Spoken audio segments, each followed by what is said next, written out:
Hello, good afternoon to you. Welcome to Business. The Chief Executive of the Association of Ghana Industries, Seth Chuma Kwabwa, has cautioned the local content push in the petroleum sector could be under threat when the Continental Free Trade Agreement comes into force next year.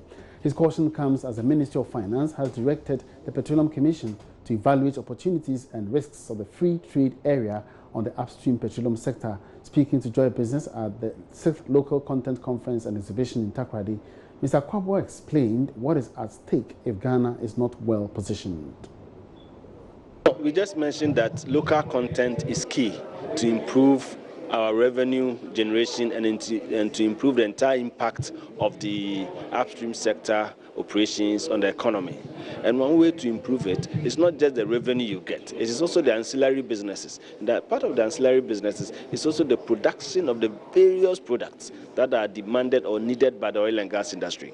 And therefore, if you have a very vibrant manufacturing sector, okay, and then so that if you have an oil and gas sector which is supporting the manufacturing sector to grow, then when you have continental free trade, bear in mind that a lot of the countries are also discovering oil and they are demanding the same kind of service, the same kind of products. And therefore, if you are able to improve yours and expand and become competitive, when the need arises, as we are opening the whole market of Africa, then you have a better chance of exporting some of these products to the other countries, because it's going to require that now you can export duty-free, quota-free.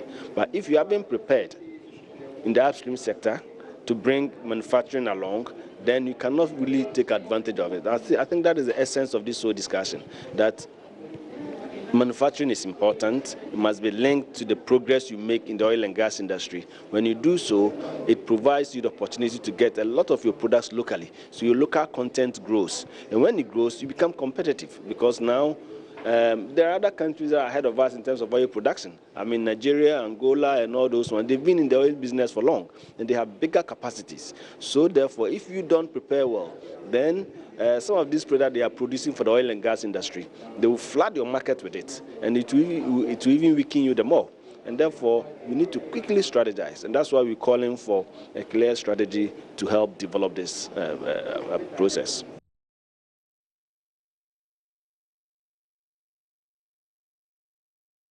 Now, the country's total debt stock continues to increase to fresh levels that can be described as worrying. It went up by 3 billion Ghana cedis in July to 209 billion cedis ending September 2019. This was contained in the latest economic and financial data released by the central bank. George Rafi has more.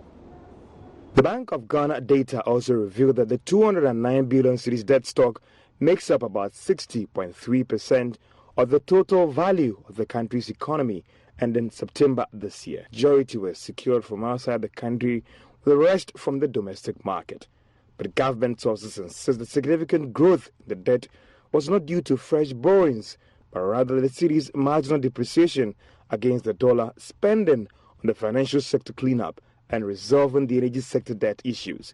If the debt is shared among the population size, about 30 million, then everyone should be owing about 6,950 Ghana cedis. But why has this debt stock been a big issue? Well, it's about the possibility of passing it on to you in the form of taxes. The funds borrowed are not invested in areas that can pay for itself.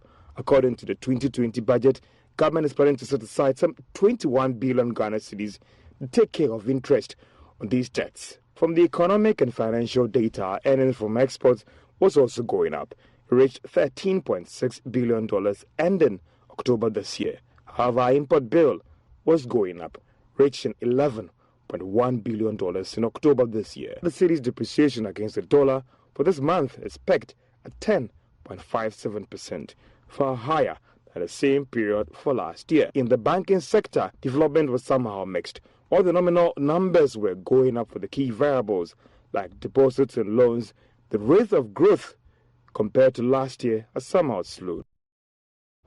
And that's all for now, bringing more business on the marketplace. My name is Emmanuel Abuaji. Have a good afternoon.